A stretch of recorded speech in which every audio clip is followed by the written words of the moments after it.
অনেক বছর ধরে অপেক্ষা করার পর ফাইনালি ধূমকেতু সিনেমা সেই প্রথম গান টিজার আমাদের কাছে চলে এসেছে আজকে। তো সেটারই আজকে রিভিউ দেবো। গানটার নাম হচ্ছে গানে গানে। গানে গানে যদি আমার মনের কথা তোমার মনের কাছে পৌঁছে যায়।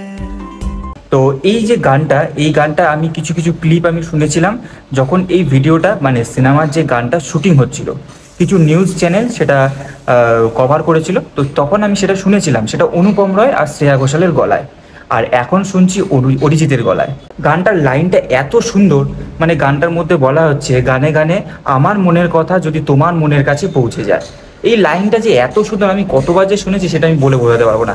যখন ছোট্ট একটা টিজার এসেছিল যে গানে গানে, তখন অরিজিৎ সিং গাইবে গানে গানে হুম হুম করে একটা সুর দেবে, সেটাই যে এত সুন্দর লেগেছে। তারপর শ্রেয়া ঘোষালও এরকম সুরটা দিয়েছে, অসাধারণ। গানটা করছি আরও ভালো হবে। তো দেখা যাক, গানটা রিলিজ হচ্ছে 7 তারিখে।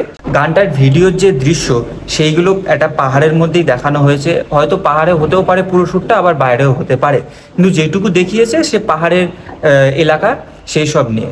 আর এই গানটার মিউজিক দিয়েছে অনুপম রয়। তোমরা সবাই জানো অনুপম রয় এই পুরো গানটার মিউজিক দিয়েছে পুরো সিনেমায়। আর এখানে অনুপম রয়েরও গান থাকবে, অনুপম রয়ের গলায়। হয়তো সেটা সিনেমায় নাও থাকতে পারে, অরিজিৎ সিং এরটা থাকবে। কিন্তু দুজনেরই ভালো, দুজনেরটাই ভালো লেগেছে। অনুপমেরটা এখনো বেরোয়নি, অরিজিৎ সিং এরটা আগে বেরোচ্ছে।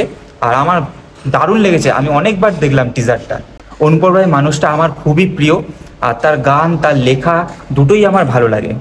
আর এই যে গানটা, এই গানটা তিনি নিজে লিখেছেন, নিজে আবার মিউজিক দিয়েছেন, নিজে গেয়েওছেন, মানে আলাদাই একটা ব্যাপার।